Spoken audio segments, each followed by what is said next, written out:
आज का टॉपिक है ट्रांसफॉर्मर।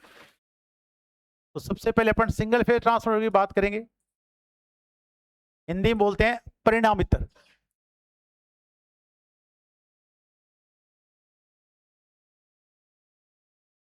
ठीक है भी। तो अगर आपसे ट्रांसफॉर्मर के बारे में पूछा जाए तो अपन ट्रांसफॉर्मर को किस तरह से परिभाषित कर सकते हैं, कोई बता सकता है भी कि एक्चुअल में ट्रांसफॉर्मर को अगर परिभाषित करना चाहें, उसको परिभाषा में लिखना चाहें तो है क्या ट्रांसफॉर्मर? तो पता है कि कुछ को? सबसे पहले अगर अपन ट्रांसफॉर्मर की बात करेंगे तो ट्रांसफॉर्मर के लिए मैं एक छोटा सा डायग्राम बना रहा हूं इसको परिभाषित करने के लिए। ट्रांसफॉर्मर में अगर अपन मुख्यतः बात करेंगे तो मेनली है क्या इसमें?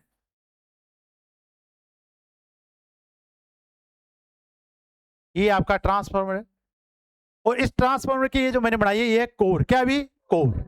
कोर जैसा कि अपने पढ़ा किसकी बनी होती है? सिलिकॉन है, स्टील की। अब इस कोर पर दो वाइंडिंग लपेटी जाती है। कितनी वाइंडिंग है?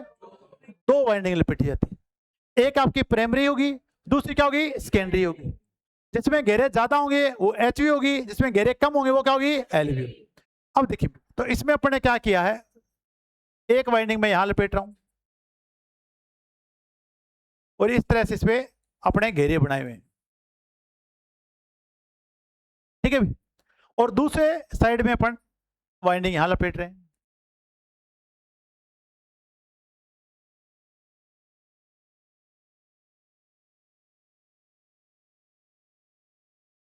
दूसरी वाइंडिंग आपकी ई है। ठीक है भी। तो अगर आप डायग्राम में देखेंगे तो एक कोर पर कितनी वाइंडिंग लपेटी गई है? दो। एक कोर पे कितनी वाइंडिंग लपेटी गई है? दो। और आपका जो ट्रांसफॉर्मर है इसमें कोई भी घूर्णित भाग नहीं होता है। कभी आपने देखा होगा फलानी ट्रांसफॉर्मर घूमतो फिरो रोड पर, तो ऐसा नहीं है। तो ट्रांसफॉर्मर कभी भी घूमता नहीं है, यानी ये इसमें कोई घूर्णित भाग नहीं है। जब घूर्णित भाग नहीं है तो बताओ क्या है? स्थिर है। क्या भी? स्थिर। और स्थिर को अपन बोलते हैं स्थिति। क्या बोलते हैं भी? स्थिति। अब ये जो दोनों कुंडलियां हैं प्राइमरी और सेकेंडरी, प्राइमरी और सेकेंडरी, एचवी और एलवी, अब एक दूसरे से डायरेक्ट जुड़ी हुई नहीं है। एक दूसरे से डायरेक्ट जुड़ी हुई नहीं है, परंतु विद्युतीय रूप, परंतु चुंबकीय रूप से क्या होती है? जुड़ी होती है। तो इनसे जो लिंक होने वाला जो चुंबकीय फ्लक्स होता है वो क्या होता है? कॉमन होता है। क्या होता है भी? कॉमन। तो दोनों वाइंडिंग से जो लिंक होने वाला चुंबकीय फ्लक्स होता है वो क्या होता है? कॉमन। जब चुंबकीय फ्लक्स कॉमन होता है तो चुंबकीय रूप से तो संयोजित होती है और विद्युतीय रूप से क्या होती है? विच्छेदित होती है। समझ में आ गया? अब देखिए इसमें क्या है, जो आपके पास जिस वाइंडिंग के सिरों पर प्रत्यावर्ती वोल्टेज लगाई जाती है, जिस वाइंडिंग के सिरों पर प्रत्यावर्ती वोल्टेज लगाई जाती है उसे बोलते हैं प्राइमरी वाइंडिंग। क्या बोलते हैं भी? Primary winding. तो आपके पास हमेशा डाउट ये क्लियर होना चाहिए कि प्राइमरी कौन सी है और सेकेंडरी कौन सी है। तो प्राइमरी वो है जिसके सिरों पर आरोपित वोल्टेज आरोपित की गई है, और सेकेंडरी वो है जिसके सिरों पर क्या लगाया गया? भार लगाया गया। क्या लगाया गया भी? तो यहां अपने लगा दिया लोड। क्या लगा दिया भी? लोड। यानी यहां अगर इस अकॉर्डिंग अपन बात करें तो ये आपके पास कौन सी वाइंडिंग है? Primary winding. ये आपके पास होगी प्राइमरी वाइंडिंग। और इधर वाली वाइंडिंग जो लोड से जुड़ी है वो कौन सी होगी? सेकेंडरी वाइंडिंग या द्वितीयक वाइंडिंग। Secondary winding. कोई दिक्कत भी?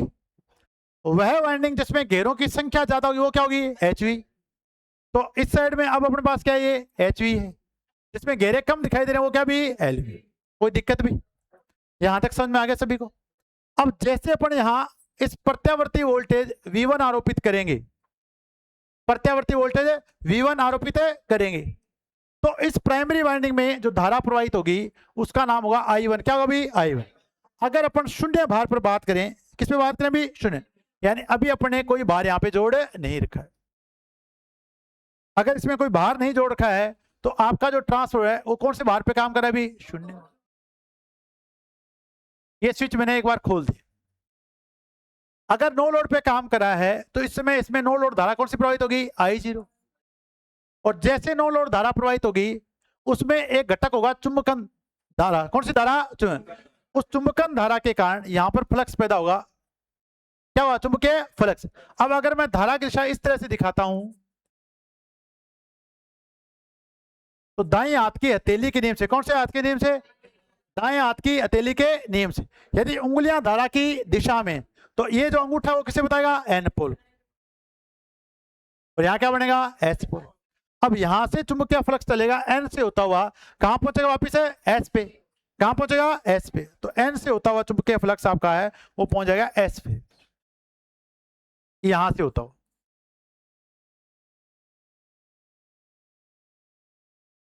ये जो चुंबकीय फ्लक्स है वो एन से होता हुआ कहां पहुंचेगा? वापिस है एस पे। और एस से वापिस कहां पे आएगा? एन पे। तो आपको अब दिखाई दे रहा है कि दोनों से जो फ्लक्स संयुक्त हो रहा है वो क्या है? कॉमन है। क्या भी? कॉमन। यहां पर इस फ्लक्स का नाम अपन रख देते हैं फाई एम। क्या रख देते हैं अभी? फाई। तो अगर अपन इन बातों को सबको पढ़ लेते हैं, तो अगर अब अपन इसे परिभाषित करें तो क्या है इसमें? देखें भी कि जो ट्रांसफार्मर है, जो ट्रांसफार्मर है, एक अपने पास कैसा उपकरण है? एक स्थिर वैद्युतिक उपकरण है। स्थिर वैद्युतिक, ठीक है भाई, इलेक्ट्रोमैग्नेटिक, स्थिर विद्युतीय चुंबकीय उपकरण है जो क्या कर रहा है? एक शक्ति से, एक परिपथ से दूसरे परिपथ में विद्युत शक्ति को ट्रांसफर करने का कार्य करता है। और अगर आपकी पावर यहां आप देखो तो वो पावर ट्रांसफर के बताओ यहां चली जाएगी। तो अगर अपन सिंगल अगर परिभाषा में लिखेंगे तो कैसे लिख सकते हैं? नोट करते हैं, देखो बच्चों देखिए यहां से। तो क्या लिखेंगे? ट्रांसफर यह है एक स्थिर विद्युत चुंबकीय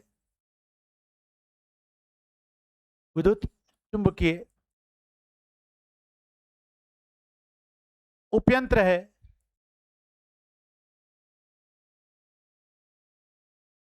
जो कि एक विद्युत परिपथ से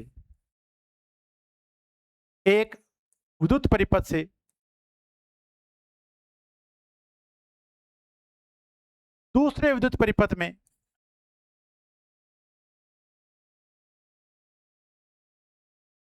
विद्युत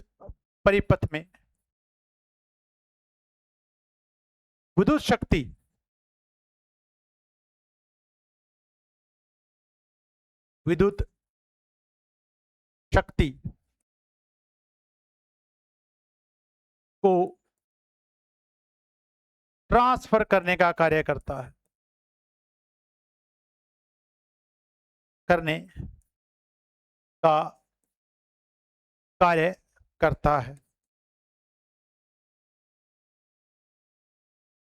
तो आपका जो ट्रांसफर है वो एक स्टैटिक डिवाइस है। कौन सा है? स्टैटिक, स्थिर विद्युत चुंबकीय उपकरण है जो कि एक विद्युत परिपथ से दूसरे विद्युत परिपथ में विद्युत शक्ति को ट्रांसफर करने का कार्य करता है।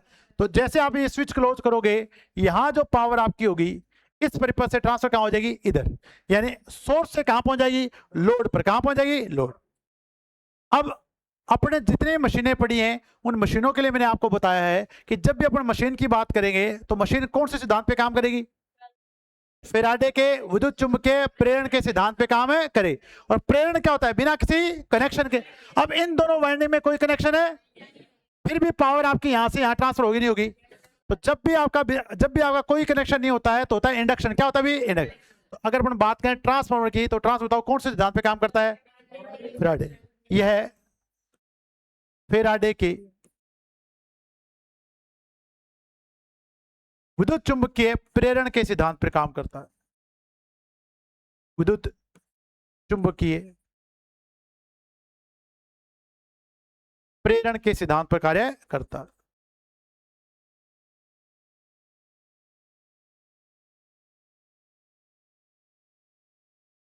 पर कार्य करता है।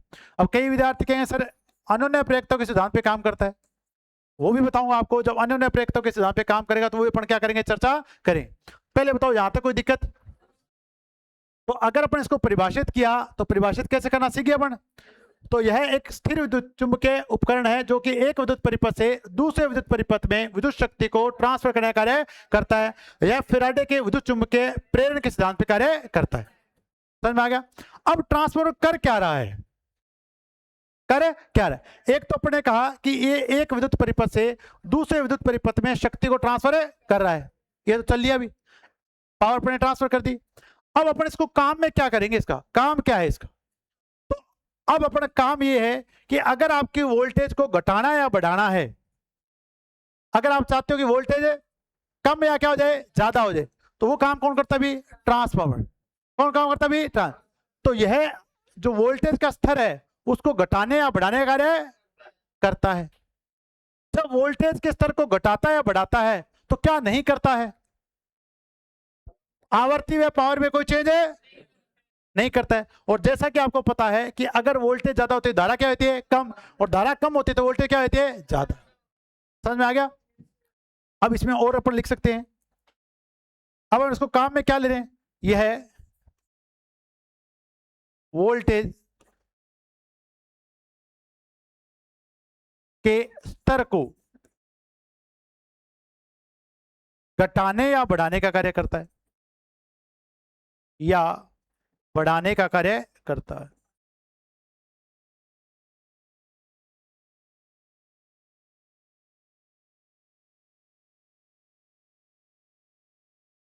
परंतु परंतु आवर्ती तथा परंतु आवर्ती तथा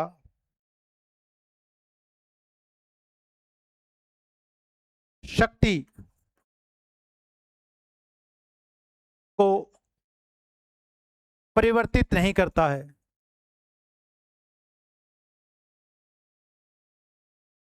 परिवर्तित नहीं करता। अब तो यहां तक बातें समझ में आ गई सभी। अब आपको यहां से पता चल जाना चाहिए कि प्राइमरी वाइंडिंग कौन सी है, सेकेंडरी वाइंडिंग कौन सी है, एचवी वाइंडिंग कौन सी है, एलवी वाइंडिंग कौन सी है, और फ्लक्स कौन सा। तो अब अपने पास अगर अपन प्रत्यावर्ती वोल्टेज लगाते हैं तो प्रत्यावर्ती वोल्टेज कारण धारा भी कौन सी प्रवाहित होगी? प्रत्यावर्ती। और इस प्रत्यावर्ती धारा के कारण जो फ्लक्स पैदा होता है उसका प्रकार भी क्या होता है? प्रत्यावर्ती। क्या होता है भी? प्रत्या। और जब आपका फ्लक्स का प्रकार प्रत्यावर्ती होगा तो आपको पता है कि अगर फ्लक्स प्रत्यावर्ती होगा तो उसका मान और दिशा बताओ समय के साथ चेंज होगा नहीं होगा? इसका मान और दिशा बताओ समय के साथ चेंज होगी नहीं होगी? तो आपको पता है कि अगर आप बस बच्चों देखिए आवृत्ति 50 हर्ट्ज है। कितनी है? 50। अगर आपकी सप्लाई आवृत्ति कितनी है? 50 हर्ट्ज। तो पहले 10 मिली सेकेंड तक तो ये रहेगा प्लस, ये क्या रहेगा? माइनस। और अगले 10 सेकंड तक ये रहेगा माइनस, ये क्या रहेगा? प्लस। तो बताओ दिशा चेंज हो जाएगी? फ्लक्स अभी आपका एन से एस की ओर जा रहा है, 10 मिली सेकेंड बाद यहाँ एन से यहाँ एन बनेगा, यहाँ क्या बनेगा? एस। तो वापिस आएगा नहीं आएगा? तो इसका मान भी चेंज होगा और दिशा भी क्या होगी? चेंज होगी। कोई दिक्कत यहां तक? तो अब अपन यहां नोट कर देते हैं कि प्राइमरी वाइंडिंग कौन सी है। प्राइमरी वाइंडिंग, प्राइमरी वाइंडिंग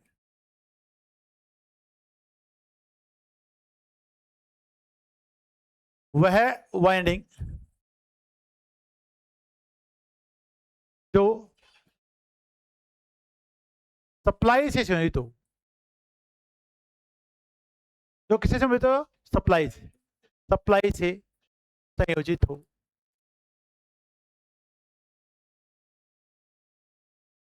ये तो होगी प्राइमरी। सेकेंडरी क्या लिखें? सेकेंडरी वाइंडिंग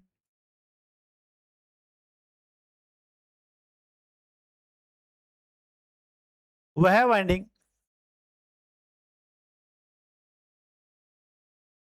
जो भार से संयोजित हो। जो भार से संयोजित हो।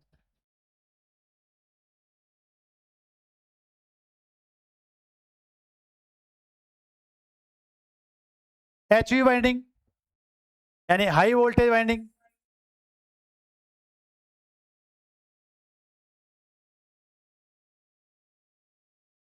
जिसमें घेरों की संख्या क्या हो? ज्यादा हो। अब ये आपकी प्राइमरी भी हो सकती है और सेकेंडरी भी हो सकती है। घेरों की संख्या अधिक हो।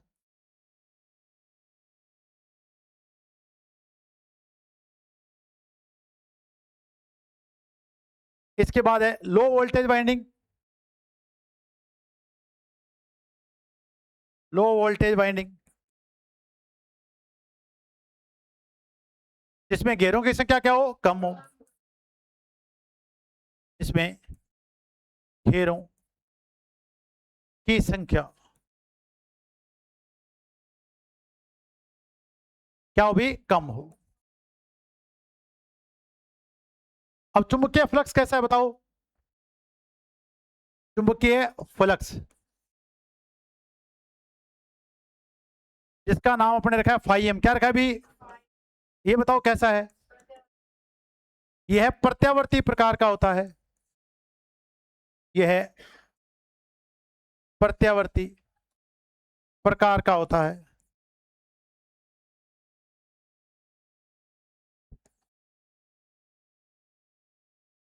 जिसका इसका परिमाण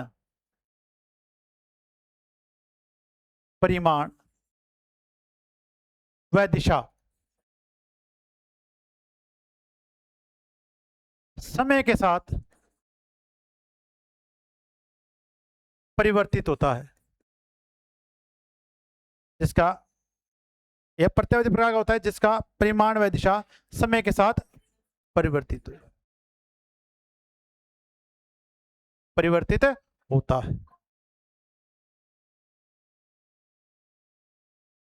और यह क्या होता है? प्राइमरी और सेकेंडरी दोनों वाइंडिंग के लिए क्या होता है? समान होता है। क्या होता है भी? समान। यह है प्राइमरी तथा सेकेंडरी वाइंडिंग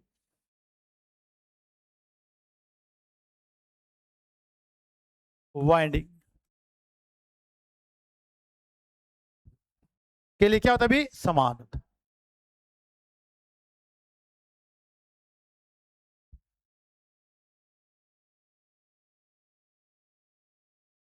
के लिए समान होता है। तो जितना मान इसका प्राइमरी से लिंक होगा उतना ही क्या होगा भी? सेकेंडरी से। यहां तक कोई दिक्कत भी? सारी बातें समझ में आ गई? क्या एचवी है, क्या एलवी है, क्या प्राइमरी है, क्या सेकेंडरी है, क्या चुंबकीय फ्लक्स समझ में आ गया? अपने पास एक कोर है, कोर पे कितनी वाइंडिंग है? 2 वाइंडिंग। और आपका जो ट्रांसफार्मर है वो आपके पास क्या है? स्थिर विद्युत चुंबकीय उपकरण है। ये सारी बातें आ गई समझ में? अब आपका जो ट्रांसफार्मर है उसका कार्य सिद्धांत कैसे आपका ट्रांसफार्मर काम करता है, ठीक है भाई? कैसे उसके प्राइमरी वाइंडिंग के सिरों पे वोल्टेज पैदा होगी, ठीक है भाई? उसके बारे में अपन बात करेंगे। तो अब अगला टॉपिक है ट्रांसफार्मर की कार्यविधि। ट्रांसफार्मर की कार्यविधि, वर्किंग ऑफ ट्रांसफार्मर। कैसे करेगा, कैसे विद्युत वाहक बल उत्पन्न हो जाएगा, ठीक है भाई? तो सबसे पहले अपन बना रहे हैं कोर।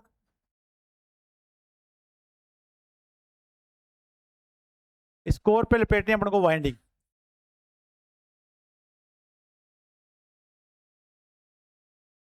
एक साइड एचवी, एक साइड एलवी, एक साइड प्राइमरी, एक साइड सेकेंडरी, ठीक है भाई?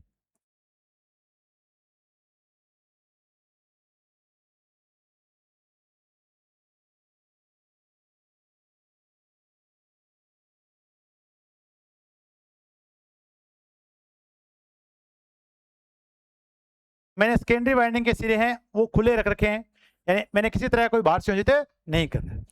अभी प्राइमरी वाइंडिंग के सिरों पर, प्राइमरी वाइंडिंग में घेरों की संख्या मैं ले रहा हूं N1 और सेकेंडरी में क्या ले रहा हूं N2। तो जब भी अपन प्राइमरी को दिखाएंगे तो 1 से और सेकेंडरी को दिखाएंगे तो 2 से।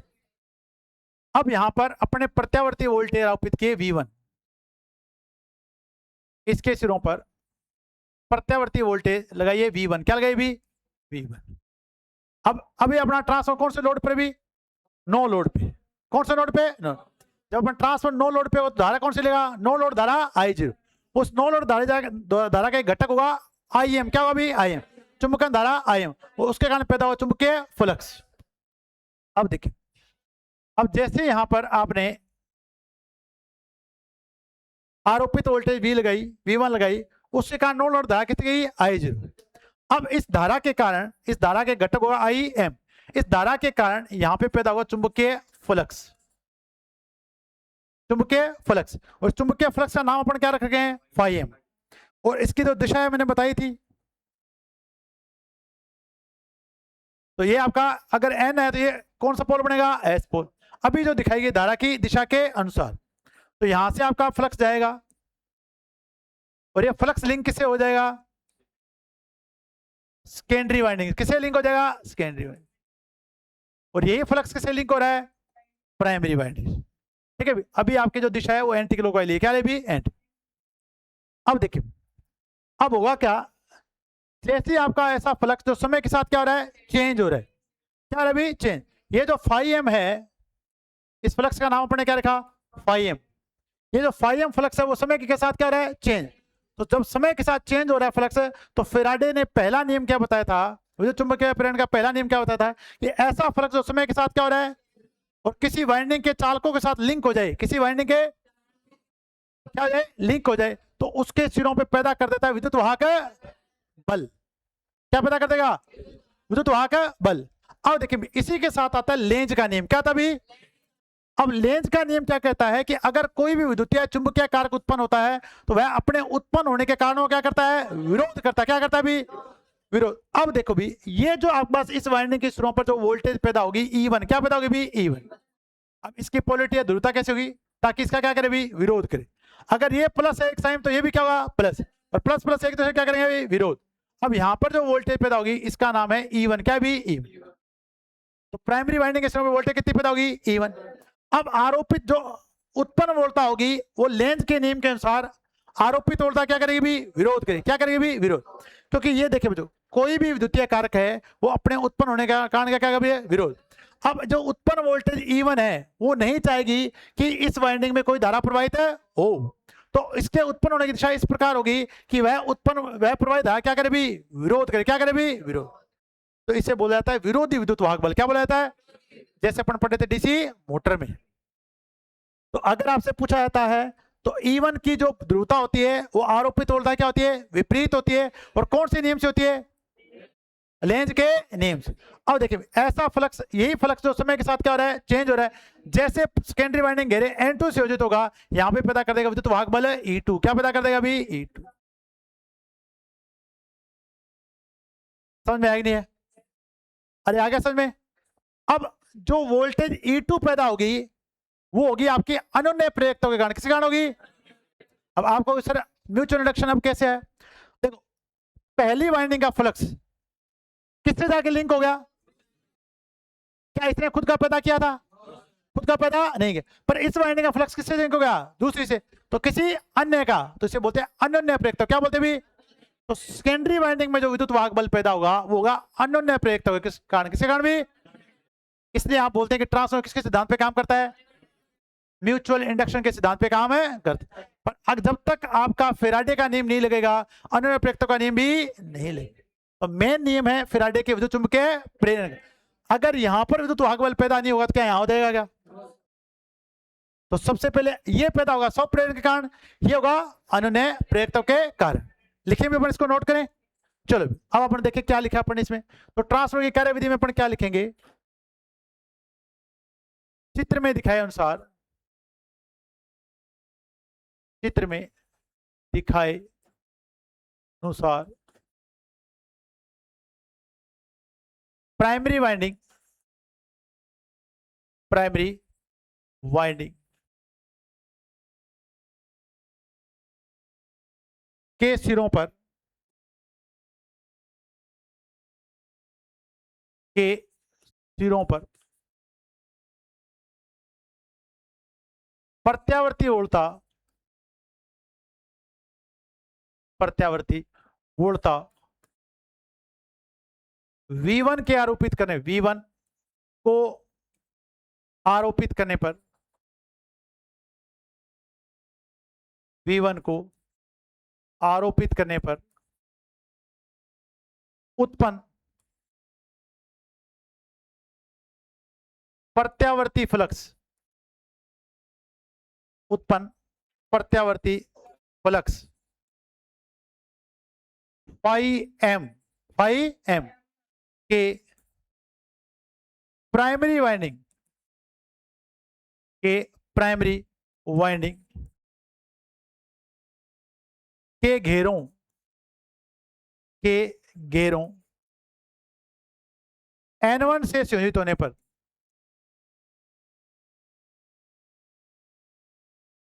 संयोजित होने पर फेराडे के फैराडे के विद्युत चुंबकीय प्रेरण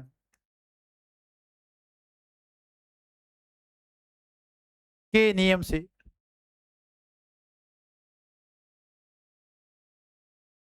वोल्टेज कौन सी पैदा हो जाएगी? E1 बराबर क्या लिखोगे? -N1 d∅m बटा में dt उत्पन्न होगी। अब आपसे पूछेगा कि बताओ ये माइनस का चिन्ह कौन क्या बताता है? लेंज का नियम। तो यहां पर जो माइनस का नियम, माइनस का जो चिन्ह होगा वो बताता है लेंज के नियम, यानी आरोप जो उत्पन्न वोल्टता है वो आरोपित वोल्टता क्या करेगी भी? विरोध करेगी। क्या करेगी भी? विरोध। तो ये आपको याद रखना है, माइनस का चिन्ह।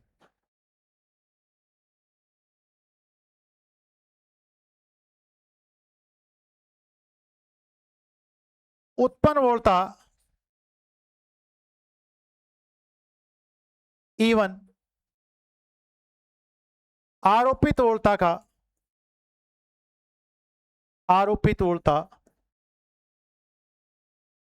का लेंज के नियम के अनुसार, लेंज के नियम के अनुसार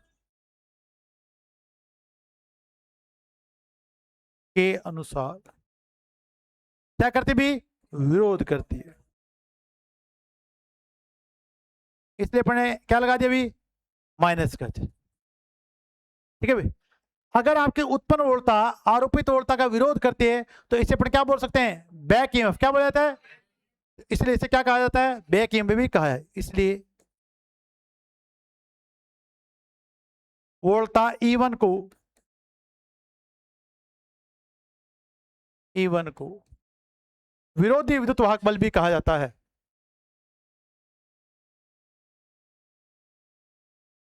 E1 को विरोधी विद्युत वाहक बल कहा जाता है। कौन से नियम के अनुसार है? अब ये जो वोल्टेज पैदा हुई E1, वो बताओ स्व प्रेरण के कारण हुई कि अन्य प्रेरकताओं के कारण हुई? स्व प्रेरण के कारण। देखो कुंडली का खुद का फ्लक्स, किसी और का नहीं है, स्व का है, खुद का है, तो स्व प्रेरण। अब देखिए भी यही फ्लक्स φm लिंक किसके साथ होगा? जाके सेकेंडरी वाइंडिंग की घेरो N2 के साथ, तो यहां पे पैदा कर दिया विद्युत वाहक बल है E2। अब ये इसका विरोध है नहीं करेगा, यहां कोई विरोध है नहीं, तो यहां पे सीधा क्या लिखेंगे अपन? E2। तो सेकेंडरी वाइंडिंग के सिरों पर उत्पन्न विद्युत वाहक बल को कैसे लिखेंगे? फ्लक्स φm के सेकेंडरी वाइंडिंग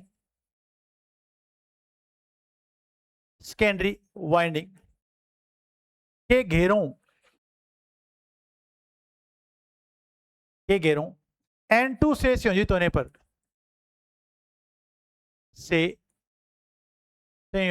पर अब क्या लिखें भी? अन्योन्य प्रेरकत्व के कारण, अन्योन्य प्रेरकत्व के कारण और अन्योन्य क्यों बोला? किसी दूसरी वाइंडिंग का चुंबकीय फ्लक्स था प्राइमरी का, लिंक किसके साथ हो गया? सेकेंडरी। अन्योन्य प्रेरकत्व के कारण सेकेंडरी वाइंडिंग के सिरों पर वोल्टेज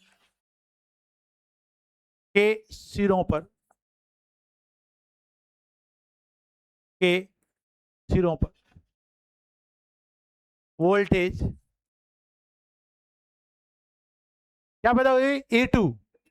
अब E2 बराबर बताओ किसके होगी?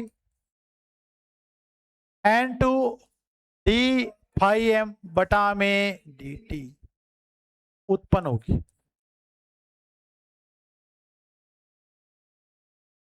क्या अभी भी ये फैराडे के विद्युत चुंबकीय प्रेरण का नियम का अनुसरण कर रहा है कि नहीं कर रहा?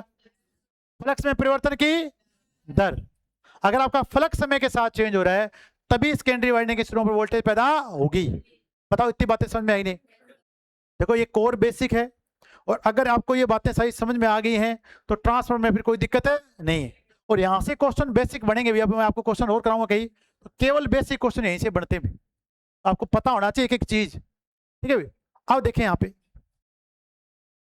तो अपने यहां तक क्या पढ़ दिया कि प्राइमरी वाइंडिंग के सिरों पे वोल्टेज क्या लगाई हुई V1, धारा प्रवाहित हुई I0, और उसका एक घटक था चुंबकन धारा, उसके कारण पैदा हुआ चुंबकीय फ्लक्स, और फ्लक्स का प्रकार क्या था, प्रत्यावर्ती। क्या था, जब ऐसा फ्लक्स उस समय के साथ क्या हो रहा है, चेंज। प्राइमरी वाइंडिंग के घेरों N1 से लिंक होगा तो क्या पैदा कर देगा, विद्युत वाहक बल, सब प्रेरण।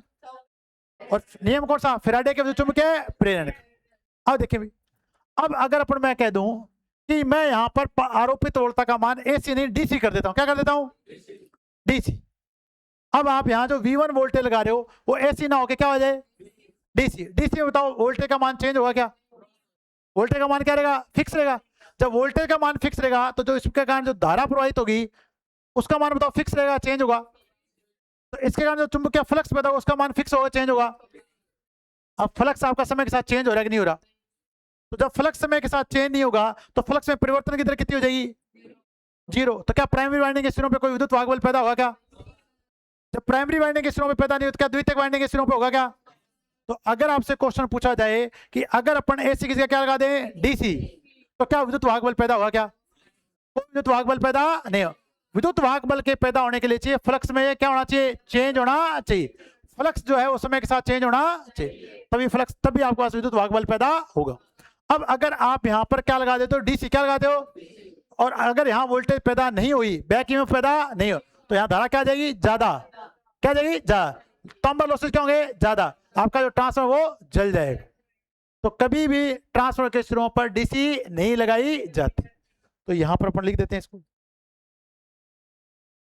यदि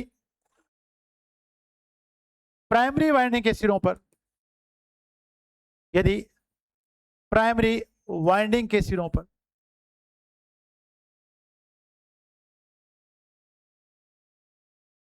DC वोल्टता आरोपित कर दी जाए, वोल्टता आरोपित की जाए या कर दी जाए,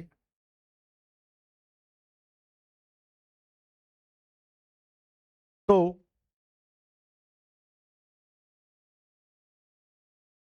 उत्पन्न फ्लक्स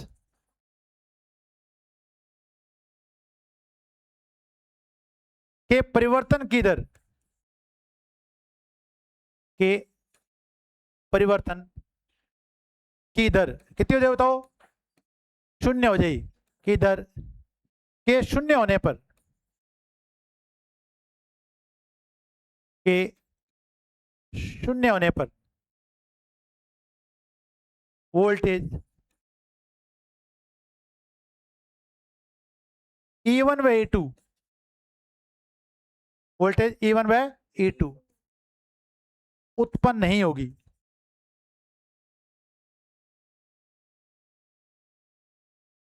उत्पन्न नहीं हो, और आपका ट्रांसफार्मर जल सकता है। तो अगर आपके पास विरोधी विद्युत वाहक बल पैदा नहीं हुआ तो धारा क्या आ जाएगी, ज्यादा, ठीक है भाई। विरोधी विद्युत वाहक बल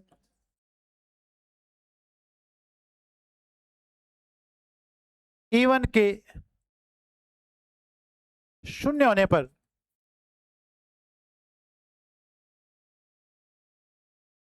अधिक धारा प्रवाह के कारण, अधिक धारा प्रवाह के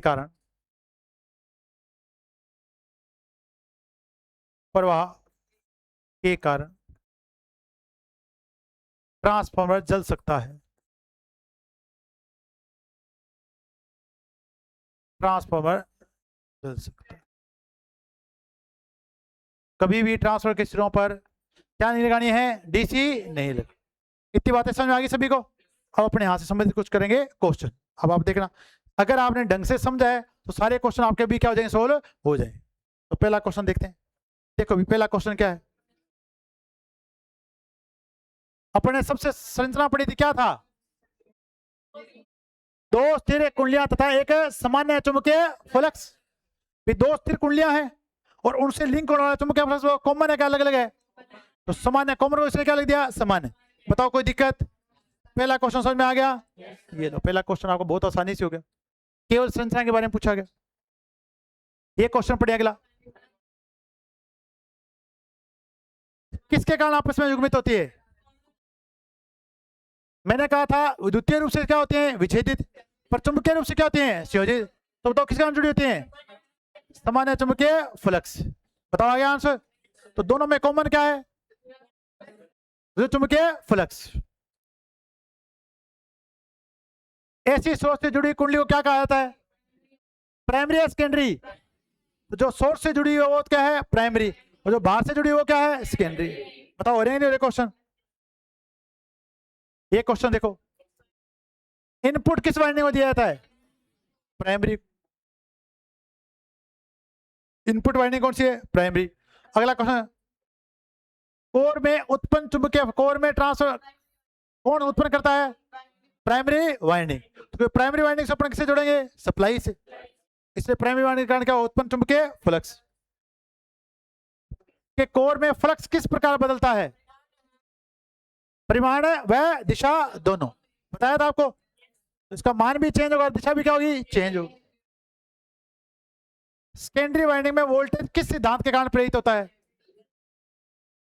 विद्युत चुंबकीय प्रेरण के कारण। ठीक है भी। अगर यहाँ पे अनन्य प्रेरकता होता है तो वो भी क्या है? सही है। ठीक है भी। पर अगर आपको विद्युत चुंबकीय प्रेरण और अनन्य प्रेरण आता है तो दोनों में सही है विद्युत चुंबकीय प्रेरण। सबसे पहले जरूरी है विद्युत चुंबकीय प्रेरण। प्राइमरी एवं सेकेंडरी वाइंडिंग के बीच किस प्रकार का संबंध होता है? केवल चुंबकीय से। ठीक है भी। केवल क्या होती है? मैग्नेटिक जुड़ी होती है। सेकेंडरी वाइंडिंग का मुख्य कार्य क्या है? यहां से पावर लेने किसको दे देनी है? सेकेंडरी। लोड को शक्ति प्रदान करना। ये क्वेश्चन पढ़ो,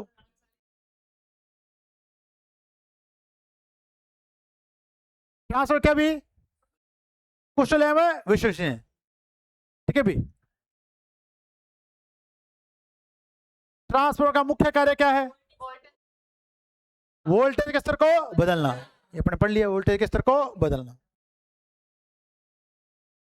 ट्रांसफार्मर की उच्च दक्षता का कारण क्या है?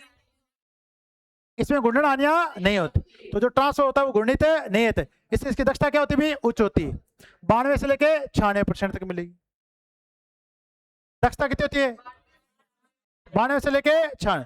तो ट्रांसफर की दक्षता उच्च होने का मुख्य कारण है इसमें घूर्णित हानियां नहीं होती। कौन सा कथन सत्य है?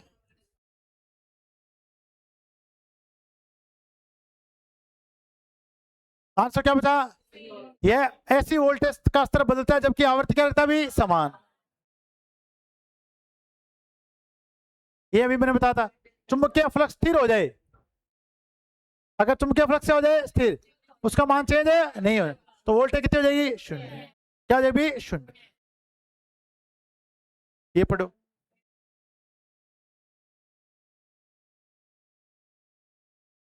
चुंबकीय फ्लक्स से परिवर्तन की दर। तो आपके पास विद्युत वाहक बल क्या होगा? अपन ने पढ़ा था कि E1 बराबर है N d∅ भाग dt। ये है फ्लक्स परिवर्तन की दर। तो उत्पन्न विद्युत वाहक बल फ्लक्स परिवर्तन की दर के क्या होता है? समान। ये होता है फैराडे का दूसरा नियम। क्या है भी? दूसरा। और पहला नियम क्या कहता है कि अगर कोई फ्लक्स समय के साथ क्या हो रहा है? चेंज, तो उस चालक के सिरों पे क्या कर देगा? पैदा कर देगा विद्युत वाहक बल। समझ में आएंगे सारे क्वेश्चन? ठीक है भी। तो आज के लिए इतना बहुत है इसमें।